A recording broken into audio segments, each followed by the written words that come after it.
Chicken দিয়ে নিত্য নতুন রেসিপি বানাতে আমার ভীষণ ভালো লাগে, কারণ চিকেন খেতে আমার ছেলে মেয়ে তো ভীষণ ভালোবাসে।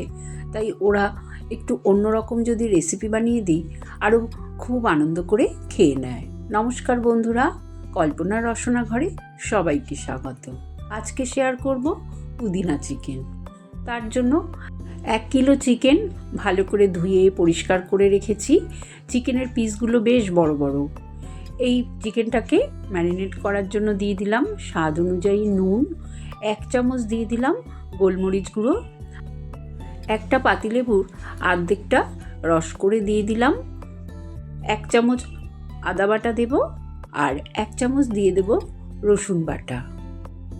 100 গ্রাম টক দই ভালো করে ফেটিয়ে রেখেছিলাম, টক দইটা পুরোটা দিয়ে দিলাম। এই রান্নায় হলুদের ব্যবহারটা একদমই কম করব। 1/2 চামচ হলুদ গুঁড়ো দিলাম, আর এটা দিয়ে দিলাম 1/2 চামচ লাল লঙ্কার গুঁড়ো, 1/2 চামচ দিয়ে দিলাম জিরে গুঁড়ো, 1/2 চামচ ধনে গুঁড়ো। সব মশলা চিকেনের গায়ে খুব ভালো করে মাখিয়ে নেব। বেশ চেপে চেপে মাখতে হবে, যাতে প্রতিটা চিকেনের গায়ে মশলাগুলো ভালোভাবে লেগে যায়। খুব ভালো করে মেখে তারপরে চিকেনটাকে আমি প্রায় ঘন্টাখানেক রেখে দেব। ঘন্টাখানেক পর আমি রান্নাটা করব। গ্যাস অন করে রিফাইন তেল গরম করতে দিলাম। এই রান্নাটা রিফাইন তেলেই করব। তাতে দিয়ে দিলাম গোটা গরম মশলা থেতো করে, তার মধ্যে 4টে এলাচ, 2 টুকরো দারচিনি, 4টে লবঙ্গ থেতো করে দিলাম। ফোড়নের সুন্দর গন্ধ বেরোলে 4টে মিডিয়াম সাইজের পেঁয়াজ কুচিয়ে রেখেছিলাম দিয়ে দিলাম। পেঁয়াজগুলোকে হালকা ভেজে নেব। পেঁয়াজগুলো দেখো হালকা বেশ ভাজা হয়ে গেলে একটা গোটা ক্যাপসিকাম আর একটা টমেটো কুচানো দিয়ে দেব। দিয়ে নাড়াচাড়া করে আবারও 1 চামচ দিয়ে দেব রসুন বাটা, আর 1 চামচ দিয়ে দেব আদা বাটা।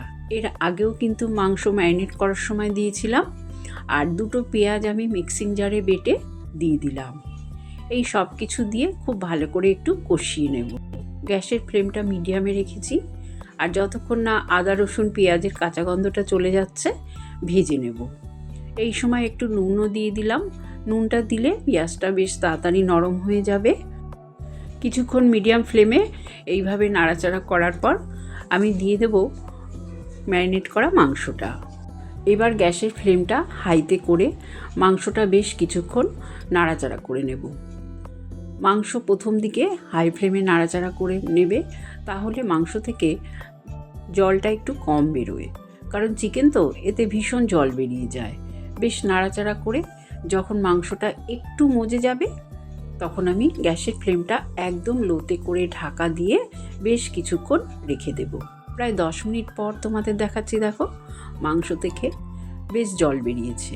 এই জলেই কিন্তু মাংসটা সেদ্ধ হয়ে যাবে, তবে কষানো এখনও কিন্তু বাকি আছে, আর একটু কষবে। সেই জন্যে আবারও ঢাকা দিয়ে আরও 10 মিনিট এইভাবে রেখে দেব। মাংস যদি লো ফ্লেমে এইভাবে ঢাকা দিয়ে কষাও, মাংসের স্বাদ কিন্তু দ্বিগুণ বেড়ে যাবে। প্রায় আরও 10 মিনিট এইভাবে কষানোর পর দেখো মাংস থেকে কত সুন্দর তেল ছেড়ে দিয়েছে।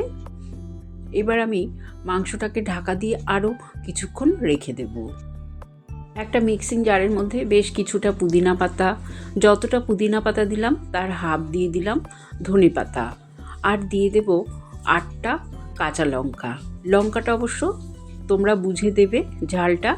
আমি এর আগে গোলমরিচ গুঁড়ো দিয়েছি, তারপরে 1/2 চামচ লঙ্কার গুঁড়ো দিয়েছি, আর 8টা দিয়ে দিলাম কাঁচা লঙ্কা। লঙ্কাগুলো কিন্তু বেশ ঝাল আছে। আর 3টে আইস কিউব দিয়ে দিলাম। এই সব কিছু দিয়ে একটা পেস্ট বানিয়ে নেব। এদিকে দেখো 5-6 মিনিট পর ঢাকনাটা তোমাদের খুলে দেখাচ্ছি। কত সুন্দরভাবে চিকেনটা কষে গেছে, বেশ তেল ছেড়ে দিয়েছে। এখন কিন্তু আমার চিকেনটা ভালো মতন কষে গেছে আর বেশ গলে গেছে চিকেনটা। পুদিনা চিকেন যেহেতু বেশ কষা কষাই করলে ভালো হয়, তাই আমি এর মধ্যে আর এক্সট্রা জল দেব না। এই সময় আমি যে পুদিনা পাতার পেস্ট করে রাখলাম, সেই পুদিনা পাতার পেস্টটা এখন দিয়ে দেব।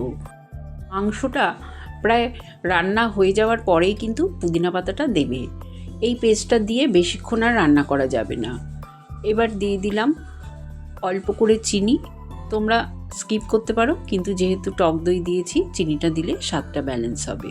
1 চামচ শাহি গরম মশলা দিয়ে এবার খুব ভালো করে নাড়াচাড়া করে মিশিয়ে নেব।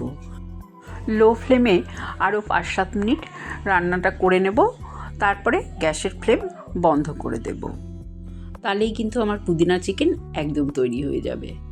আর আমি যে পুদিনা পাতা পেস্ট করার সময় আইস কিউব দিয়েছিলাম, তার কারণে চিকেনের কালারটা দেখেছো তো, একদম সবুজই আছে।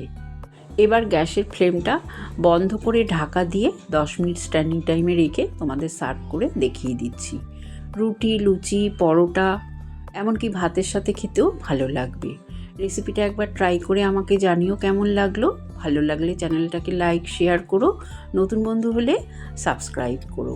সুস্থ থেকো, ভালো থেকো। ধন্যবাদ।